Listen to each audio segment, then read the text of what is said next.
เจ้าเดินทางเข้ามาฮอดครึ่งปีของปี2025ทางรถไฟลาวจีนบรรลุการขนส่งสินค้าได้3,000,000ตนนับตั้งแต่รถไฟลาวจีนเปิดดำเนินงานเป็นต้นมาการขนส่งสินค้าได้เติบใหญ่อย่างแข็งแรงเฉพาะปี2025มาฮอดวันที่28มิถุนายนปริมาณการขนส่งสินค้าผ่านทางรถไฟลาวจีนบรรลุถึง3,000,000ตน เพิ่มขึ้น 8.8%เมื่อเทียบใส่ระยะเดียวกันของปีผ่านมากลายเป็นช่องทางขนส่งหลักที่มีประสิทธิภาพในการส่งออกสินค้าของลาวและประเทศอ้อมข้างเพื่อเป็นการกระตุ้นการส่งออกประกอบส่วนเข้าในการสร้างสาพัฒนาเศรษฐกิจของลาวพร้อมยกระดับการขนส่งสินค้าทางรถไฟให้มีประสิทธิภาพสูงกว่าเก่า ในระยะที่ผ่านมาทางรถไฟลาวจีนได้ให้บริมสิทธิพิเศษในการขนส่งสินค้าของลาวเป็นต้นแมนสินค้ากสิกรรมโดยถือหลักการให้บริมสิทธิ์ในการอนุมัติได้ให้บริมสิทธิ์ในการขนส่งก่อนบ่ว่าปริมาณจะน้อยหรือหลายทางรถไฟลาวจีนแม่นสนับสนุนเต็มทีพร้อมกันนั้นยังได้ปรับปรุงการจัดตั้งเพิ่มจำนวนเที่ยวรถไฟ เพิ่มจำนวนตู้คอนเทนเนอร์ปรับน้ำหนักบรรจุจาก 2,500 ตนต่อขบวนมาเป็น 2,800 ตนต่อขบวนลงพื้นที่ตัวจริงสำรวจความต้องการของผู้ประกอบการและจัดกองประชุมสัมมนาปรึกษาหารือกับผู้ประกอบการพร้อมสมทบเจ้าหน้าที่ทั้งด้านลาวและด้านจีนสร้างกลไกประสานงาน เพื่อลดผ่อนลดขั้นตอนและระยะเวลาในการแจ้งภาษีรับประกันให้สินค้าของลาวโดยเฉพาะแม่นสินค้ากสิกรรมที่เก็บรักษาไว้ได้บ่ดนนั้นสามารถส่งออกผ่านทางรถไฟลาวจีนได้อย่างทันเวลานอกจากนี้ทางรถไฟลาวจีนยังได้ตั้งหน้า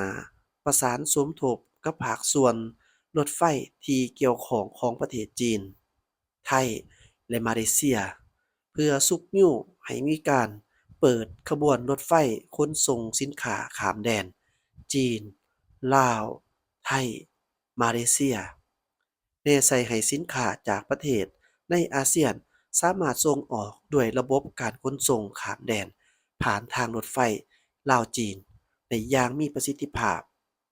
สร้างสปปลาวก็คือทางรถไฟลาวจีน ให้กลายเป็นเส้นทางเชื่อมโยงเชื่อมจอดอย่างแท้จริงตามข้อมูลให้รู้ตื่มอีกว่า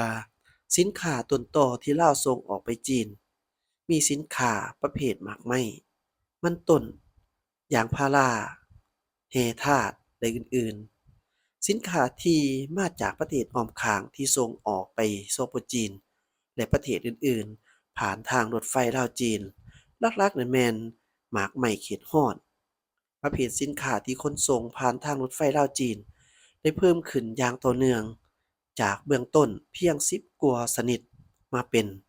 3,000 กว่าชนิดในปัจจุบันกองประชุมแลกเปลี่ยนทางด้านเศรษฐกิจการค้าระหว่างลาวเวียงจันทน์จีนกุ้ยหยางกองประชุมแลกเปลี่ยนทางด้านเศรษฐกิจการค้าระหว่างลาวเวียงจันทน์จีนกุ้ยหยาง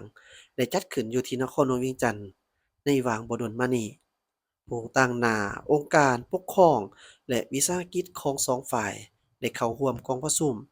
เพื่อร่วมกันแสวงหาวิสัยทัศน์ใหม่แห่งการร่วมมือทางด้านเศรษฐกิจการค้าโอกาสดังกล่าวท่านหวังหงส์รองเลขาคณะพรรคทั้งเป็นเจ้าของนครกุ้ยหยางได้กล่าวคำปราศรัยว่านครกุ้ยหยางมีความปรารถนาในการเปิดกว้าง การไปมาหาสู่กันกับนครหลวงเวียงจันทน์ไปมาหาสู่ทั้งด้านเศรษฐกิจการค้ากับบรรดาประเทศอาซีตะเวันออกเฉียงใต้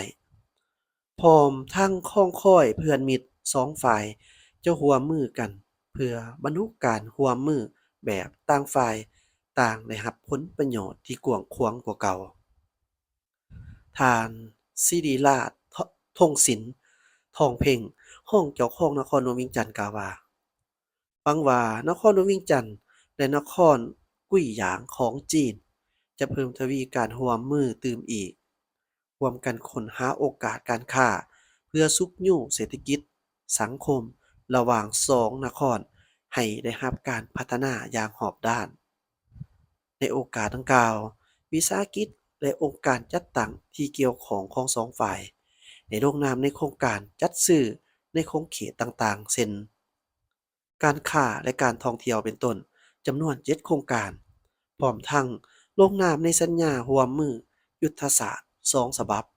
รวมมูลค่าทั้งหมดถึง164ล้านหยวน นอกจากนั้นเส้นทางรถไฟลาวจีนเป็นท่าแห้งอำนวยความสะดวกแก่นักท่องเที่ยวเส้นทางรถไฟลาวจีนเป็นโครงการหนึ่งที่มีการเชื่อมโยงเชื่อมจอดในภาคพื้นและสากลซึ่งในระยะที่ผ่านมาภายหลังที่เส้นทางรถไฟลาวจีนได้เปิดให้บริการนับตั้งแต่เดือนธันวาปี2021เป็นต้นมาเส้นทางรถไฟลาวจีนมีบทบาทสำคัญในการคมนาคมขนส่ง โดยเฉพาะแม่นติดพันกับอุตสาหกรรมการท่องเที่ยวเป็นท่าแห้งหนึ่งที่สำคัญในสปปลาวก็คืออยู่แขวงหลวงพระบางซึ่งมีนักท่องเที่ยวเข้ามานครหลวงเวียงจันทน์แล้วขี่รถไฟไปเที่ยวอยู่หลวงพระบางซึ่งเป็นจุดหมายปลายทางของนักท่องเที่ยวท่านอนงเดชเพชรไกรสอนห้องอำนวยการทางรถไฟลาวจีนได้ให้รู้เมื่อบ่ดนมานี้ว่า เส้นทางรถไฟลาวจีนได้ประกอบส่วนอันสำคัญในการเดินทางจากนครหลวงเวียงจันทน์หาแขวงหลวงพระบางใช้เวลาเพียง2ชั่วโมงเท่านั้นซึ่งเฮ็ดให้การเดินทางไปหลวงพระบางของนักท่องเที่ยวสั้นลงประหยัดเวลาและสะดวกสบายขึ้นเฮ็ดผู้ชมใช้ทางรถไฟลาวจีนก็คือประชาชนรวมทั้งนักท่องเที่ยวทั้งภายในและต่างประเทศเพิ่มขึ้น สำหรับสถานีหลวงพระบางถือว่าเป็นสถานีใหญ่อันดับ2ถัดจากสถานีนครหลวงเวียงจันทน์เป็นการออกแบบที่เป็นเอกลักษณ์เฉพาะ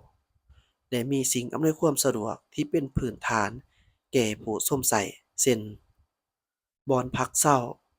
บ่อนขึ้นรถไฟร้านค้าห้องน้ำห้องรับต้อนห้องรับแขก VIP เพื่ออำนวยความสะดวกผู้มาใช้บริการ ท่านอนงเดชเพชรไกรสอนยังให้รู้เติมอีกว่าการสร้างเวียกเฮ็ดงานทำต่อกับท้องถิ่นตลอดเส้นทางรถไฟลาวจีนเป็นนโยบายหนึ่งที่เป็นบรมสิทธิ์เพื่อให้ท้องถิ่นได้รับผลประโยชน์เป็นต้น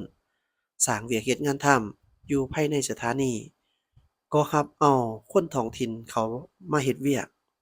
ซึ่งแขวงหลวงพระบางเป็นแขวงที่มีนักท่องเที่ยวมาเที่ยวหลาย ฉะนั้นการบริการของผู้ประกอบการขนาดน้อยและกลางที่มีการซื้อการขายสินค้าก็เพิ่มขึ้นถือว่าได้ผลประโยชน์หลายต่อเศรษฐกิจท้องถิ่นและการเดินทางไปมาของประชาชนระหว่างแขวงต่อแขวงก็มีความสะดวกสบาย